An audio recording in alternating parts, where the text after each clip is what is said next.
All right, so this is my final project for judicial simulation. I've changed it a bit since my original proposal because I thought this was more enjoyable for me and more educative.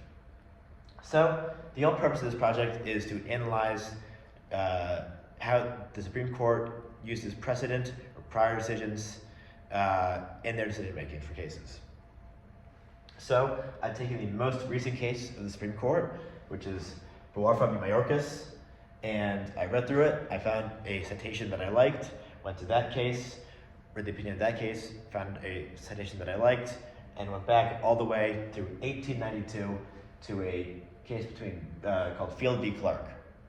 I have 10 cases here. I've studied them very in depth. A lot of them are pretty minor. There isn't a whole lot of knowledge on the internet about it. So I would be surprised if you've heard of most of these. Now, what I will do is I will begin with the oldest case, Field v. Clark, and I'll go through the facts of the case, the story, the questions that the petitioner asked the court, the ruling of the court, and then how that case used the previous case as precedent, whether they used it to affirm their decision or to overturn the case or to provide nuance to the prior argument. Now, if you can't already tell, I'm not reading off a script. This is again purely from memory, so I will attempt my best to get it in one shot, but I imagine that this will be cut up into a few chunks. But again, this is not off a script. I've studied these cases very much in depth, and I look forward to presenting them. All right, so we're starting with Field v. Clark, an 1892 case that was based around the McKinley tariffs. So the McKinley tariffs were, the McKinley Tariff Act was a law passed by Congress in 1890 that gave President McKinley the authority to impose tariffs on countries that his administration felt had excised unfair duties on the United States. So if China had imposed an unfair import tax on American goods or an export tax on goods going to the US, the president would impose tariffs on their imports.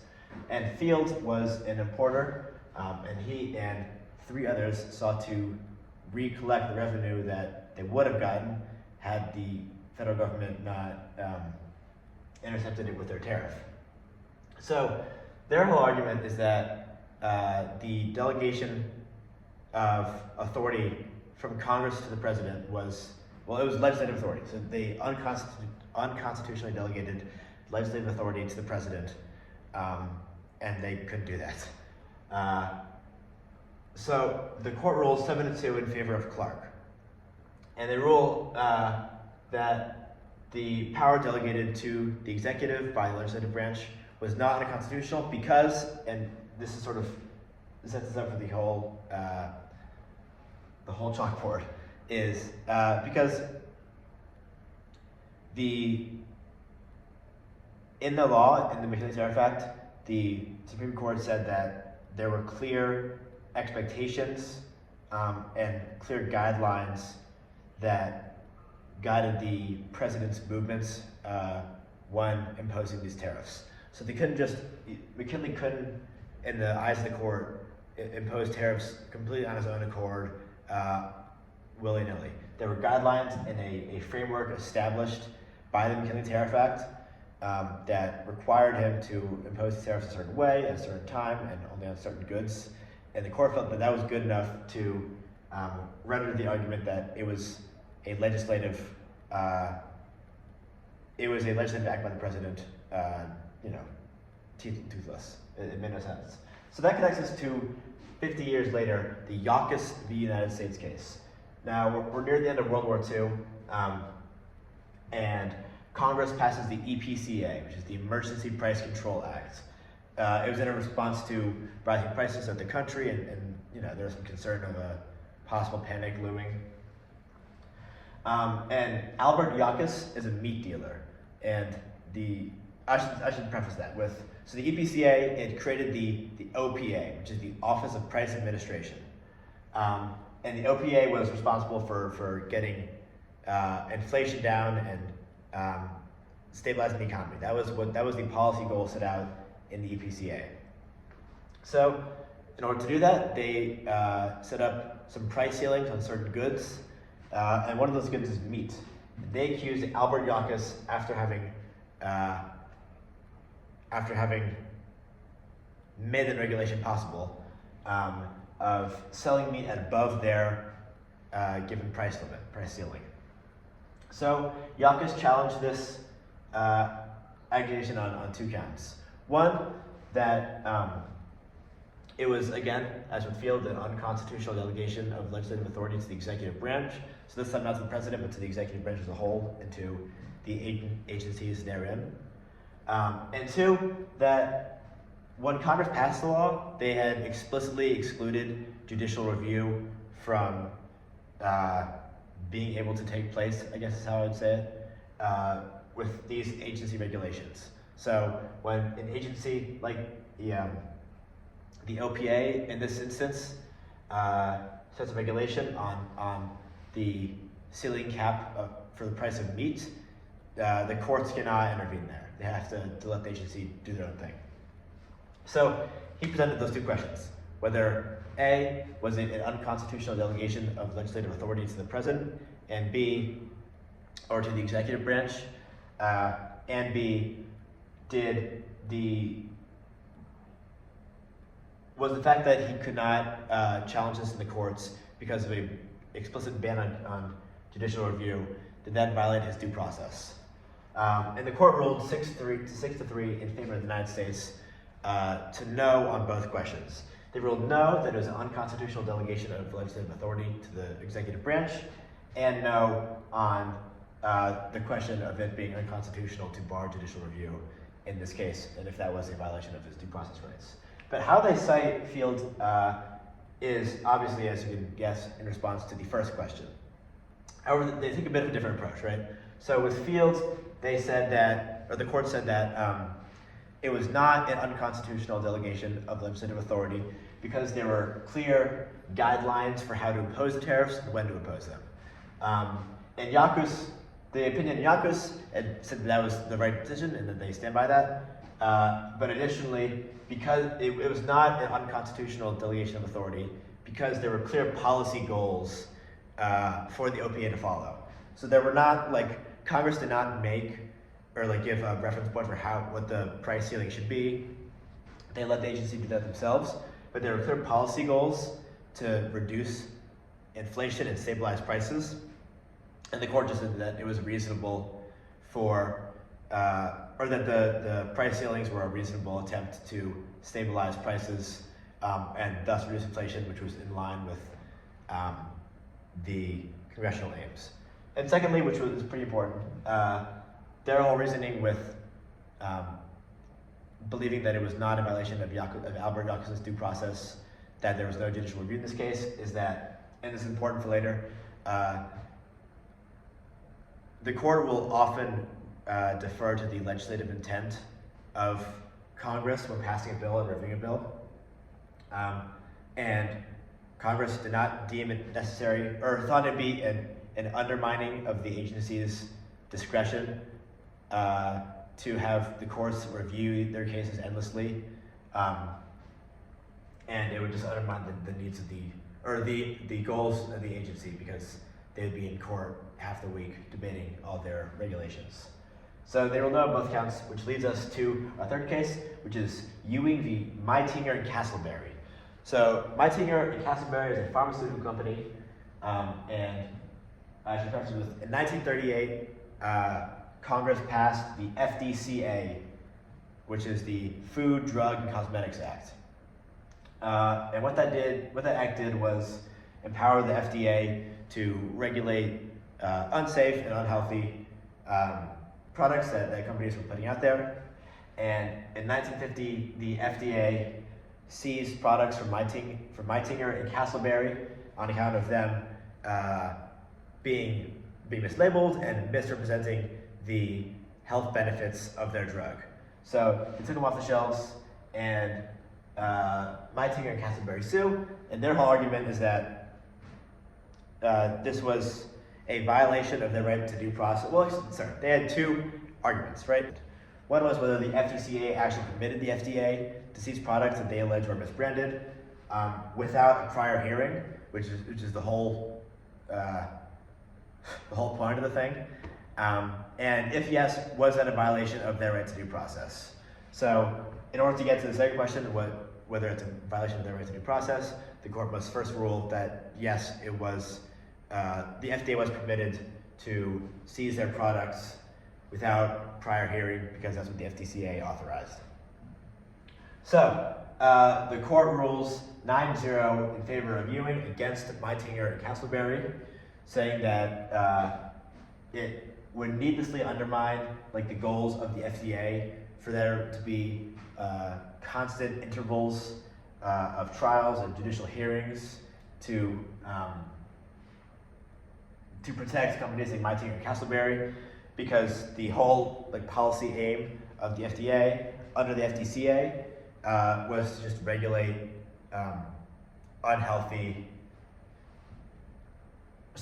to regulate misleading drugs, right? The court does say, yeah, that the FDCA, the law does authorize the FDA to seize products that they believe were mislabeled or misrepresent what the drug actually does. So they said yes to the first question, and additionally, it is not a violation of Meitinger and Castleberry's right to due process, because even though there aren't judicial proceedings occurring at like any given interval of the administrative process, because there could be a judicial hearing after the fact, after the seizure, that satisfies Meitinger and Castleberry's right to due process. So the whole premise of the opinion is the same with Yawkes, right? It's that you don't need to have judicial hearings at every single stage of the administrative process for due process to occur. That was the second question that Yawkes had, and it's the second question that Ewing has. That their due process is not violated because they can't get a judicial hearing whenever they want, but they'll have one eventually after the fact, and to have one at every single interval would just needlessly undermine the policy aims of the administration, which were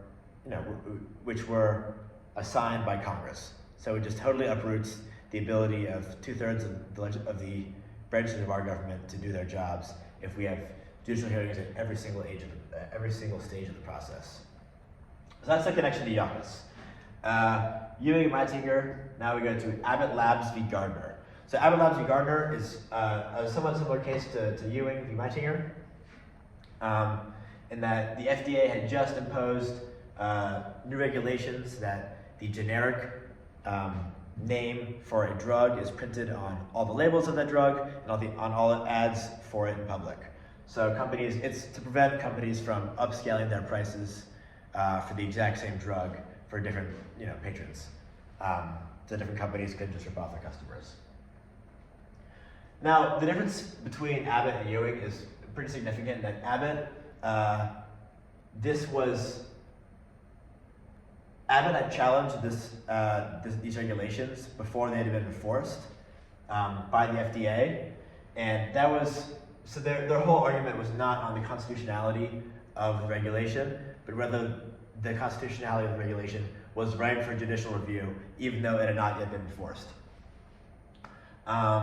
So that we're at 1967, and the court rules in Title 1, 5-4 in favor of Abbott Labs, saying that the case is ripe for judicial review, because even though they had not yet been enforced yet, there need not be any more factual development on the regulations that could fundamentally alter the court's perspective on them.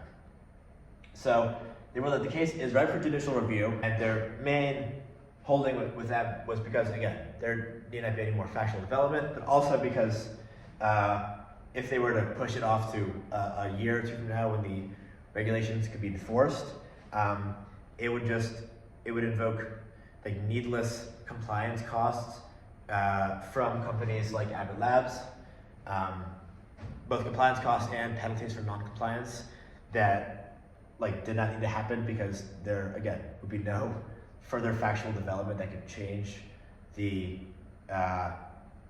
opinion of the court for the constitutionality of the regulation. So the court distinguished itself a bit in the ruling for Ewing by allowing pre-enforcement hearings for FDA regulations. So they say, yeah, we'll allow, even though the FDA has a job to do, these regulations are allowed a pre-enforcement hearing for companies like Abbott Labs. So the court acknowledged that while Ewing upheld agency discretion in enforcement, it did not prohibit entirely judicial review of agency regulations in all circumstances. So specifically when constitutionality of statutory interpretation was a primary question.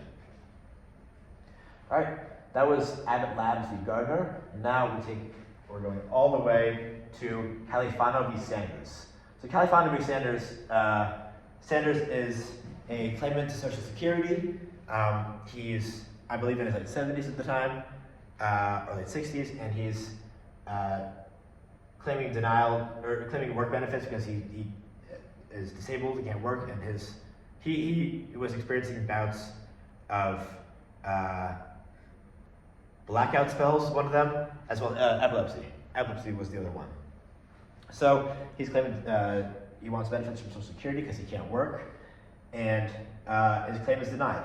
And he is, I would imagine, rightfully infuriated by this, and challenges his denial in court. However, the main issue is that under the Social Security Act and the Administrative Procedures Act,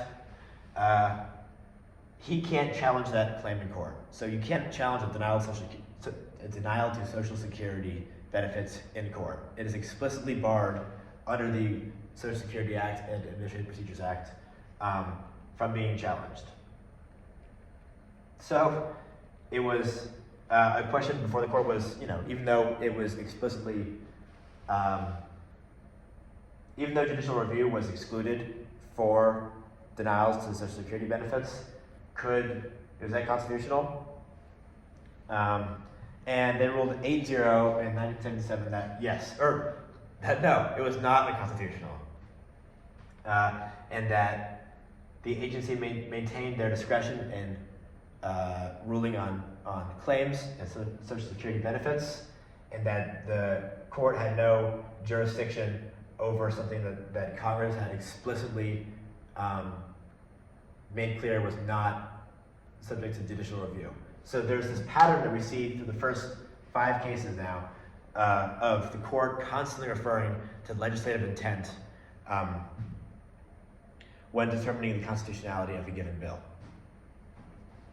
So both cases rested on the scope of judicial review under the APA, the Administrative Procedures Act, and where the court declared in Abbott a very broad interpretation of judicial review over agency actions. The court here declared in Califano sort of a much narrower definition of judicial review over agency actions.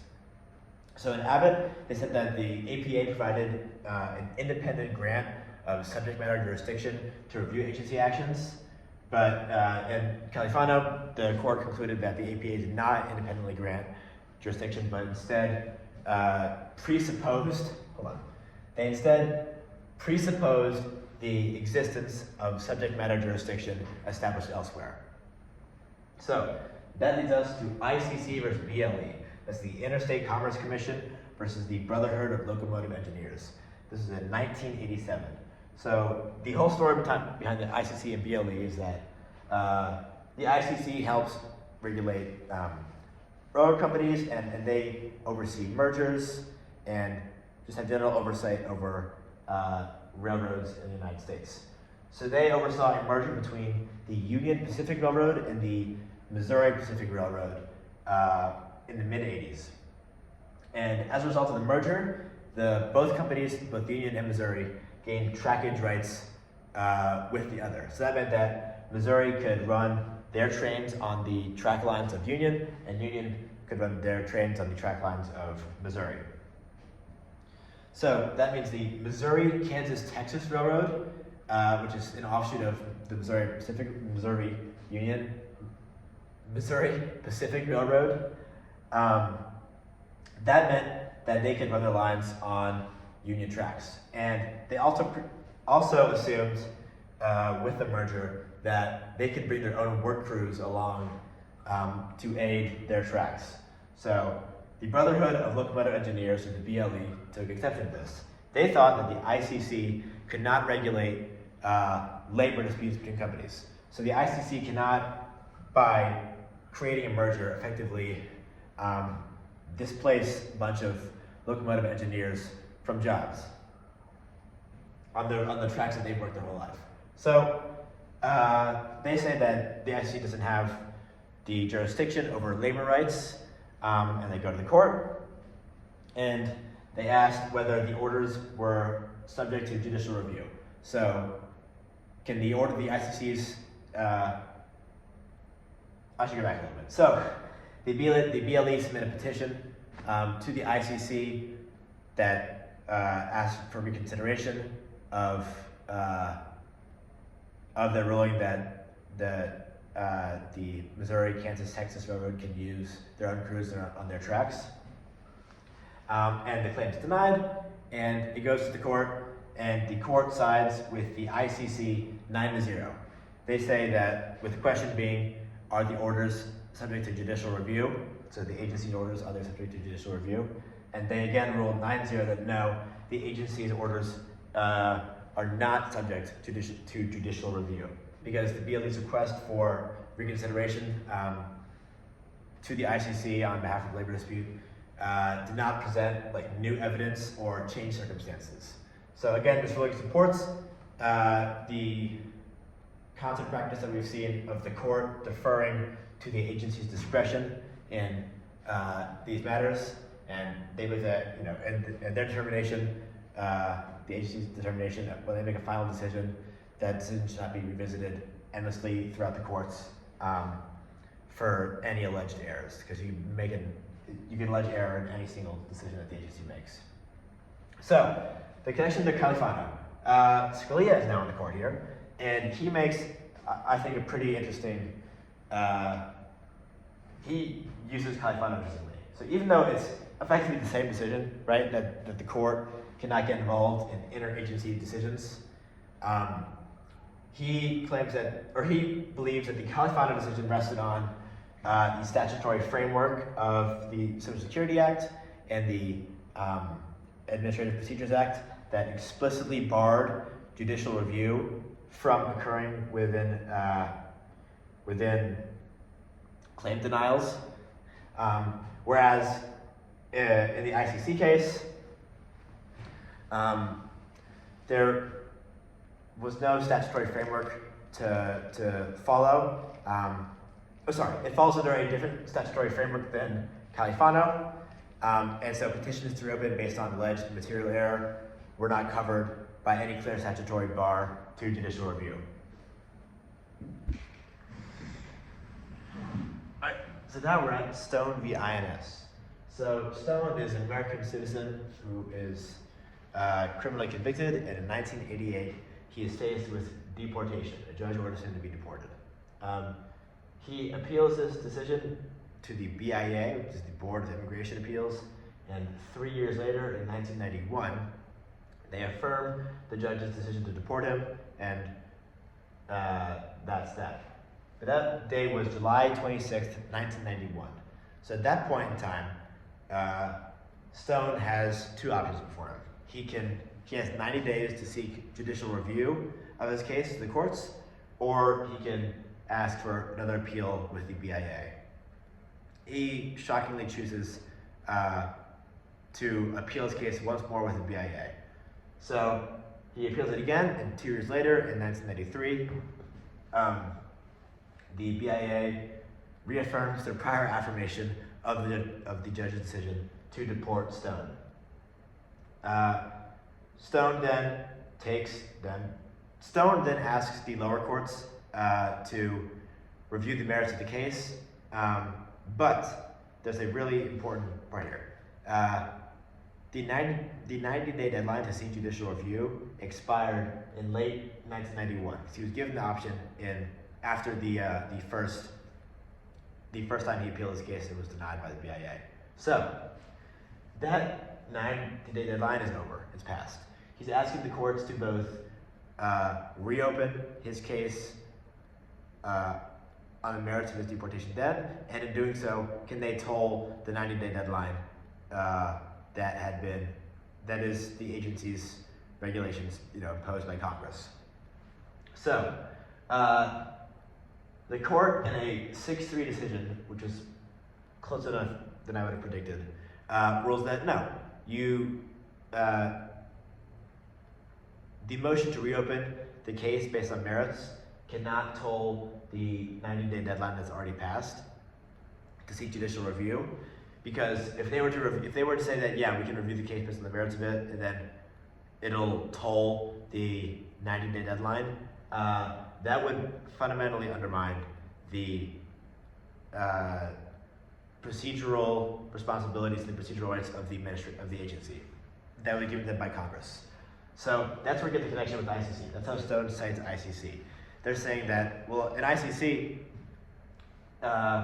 we ruled that we can't,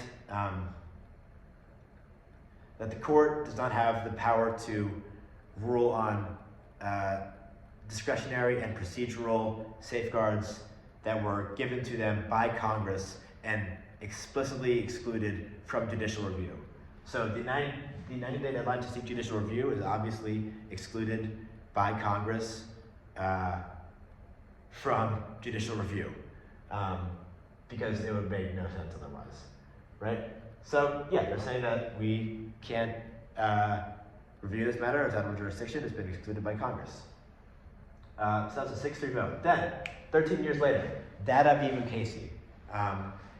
Samson Dada is a Nigerian American, and he is asking, he is married to an American, and in 2007, he overstayed his visa,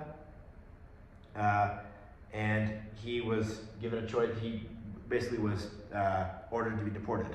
So he chose a 30-day voluntary departure window, and that window is typically reserved for people who, know that they're going to be deported but do not want the stigma of deportation attached to them. So he chooses that window, and in that 30-day window, he files a new motion to reopen his case with the, I believe, with the BIA. But the problem with that is that the motion to appeal would take longer than the 30-day prescribed window for which he has to leave the country. So he's given a choice basically to choose between, do I take this voluntary departure that I've chosen earlier, or do I appeal my case? And do I get the voluntary departure option back if I lose the appeal? Like what happens? So Dada asks the court whether the 30-day deadline for which he has to leave the country based on the voluntary deportation choice, can that be told by the motion to reopen his case? And the court rules 5-4 in favor of Dada, but not entirely. So they rule more so in favor of Dada than they do in favor of Mukasey, but they don't rule precisely with what Dada wants. So, or I guess they do, but it's a little complicated. I'm going to explain it now. So the court says that you can, in fact, that when you submit your motion to appeal your case, it does not toll the deadline. So you have to make a choice between repealing your decision for the 30-day for the voluntary departure or appealing your case, right? You can have both. And the dissent, which is authored by Scalia, I believe that once you choose voluntary deportation, you can't reopen your case at all. It's done. So the court rules in favor of Dada there, and they cite Stone kind of loosely. They don't really. Stone is not an essential part of the decision in Dada, and it's one of the cases that I chose because I wanted to talk about a really loose connection between two cases. But data cite stone, with regard to the sort of general importance for procedural safeguards for people facing deportation, and that's kind of it. Yeah, like they cite stone with I believe with regard to the importance of procedural safeguards, for people facing deportation, and they say explicitly that it was likely not the intention of Congress to impose, on people facing deportation, the choice of filing a motion to reopen their case as disqualifying of their choice to voluntarily be deported. So, what they're saying is that it was not the intention of Congress to force people facing deportation to choose between the 30-day window that they have chosen or the motion to reopen their case. Because the whole crux of data is that there was new information that he had come into in the 30-day window, or there could have been, that gave him reason to stay in the country and win his deportation case. And there's no way that Congress had made it so that once you choose the 30-day deportation window, no matter what new info comes about, you have to leave the country. You can't reopen your case at all.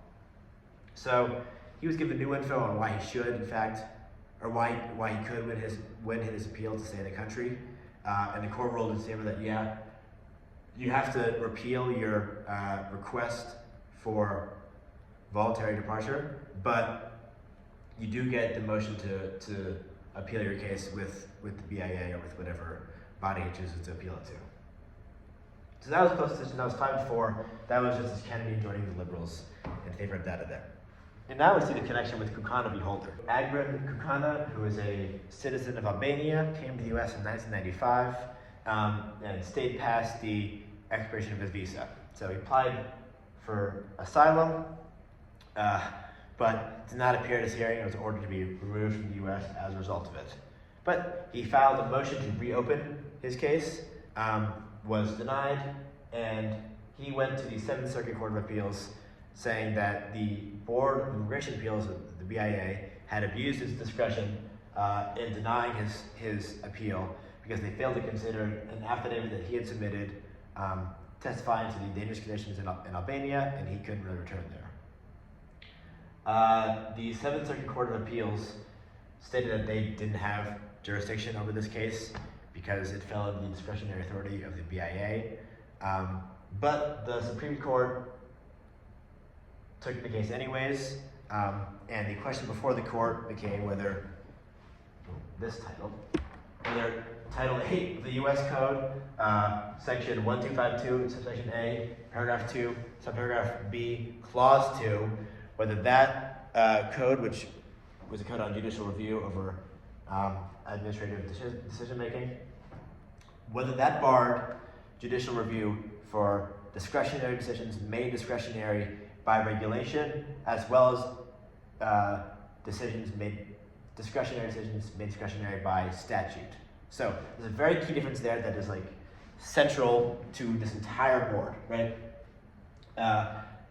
Every case so far, or almost every case I believe, has dealt with discretionary decisions made discretionary by statute. That's where where Congress has passed a law that said that the agency in question in each case had discretionary authority, and that it cannot be questioned under judicial review. It was not subject to judicial review at a given stage or at all. This Kukana v. Holder was very different though. This involved a decision made discretionary by regulation, so not a decision made discretionary by statute. And the key difference there is that a discretionary decision made discretionary by regulation is, let me rephrase this. So a regulation is imposed by the executive branch and a statute is imposed by Congress, by the House, right? Now, the executive branch cannot, in the eyes of the court after Kukana v. Holder, make a discretionary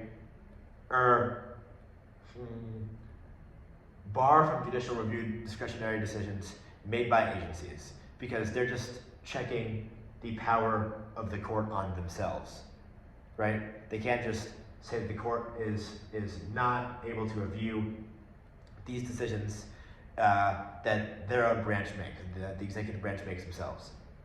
So in this case, there's a huge difference between regulation and statute, and the court is saying that, yeah, with statute, when Congress passes a law that says we don't have the authority to review a discretionary decision by an agency, that's fine. We oblige to that. That is a check on our power. However, the federal government or the state governments cannot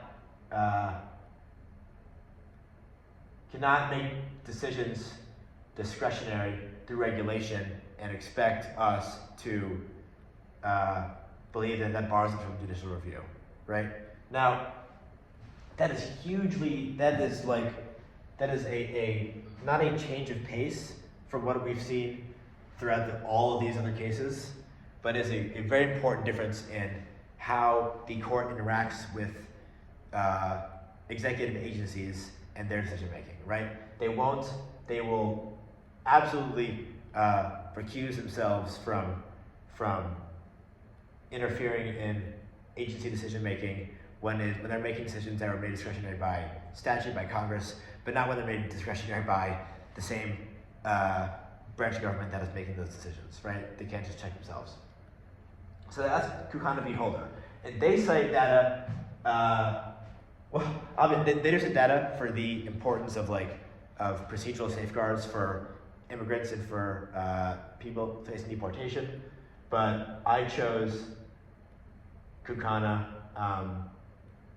basically because I thought it was a really unique case, and I chose data because they had used it a couple times, and I didn't want to choose the most obvious precedent-setting case. But in any case, that's Kukana v. Holder, and now we're on Bouarfa Americas, the most recent Supreme Court case. So, as the story goes, in 2014, Amina Bouarfa, who was an American citizen, married Alaa Hamayel, who is not an American citizen.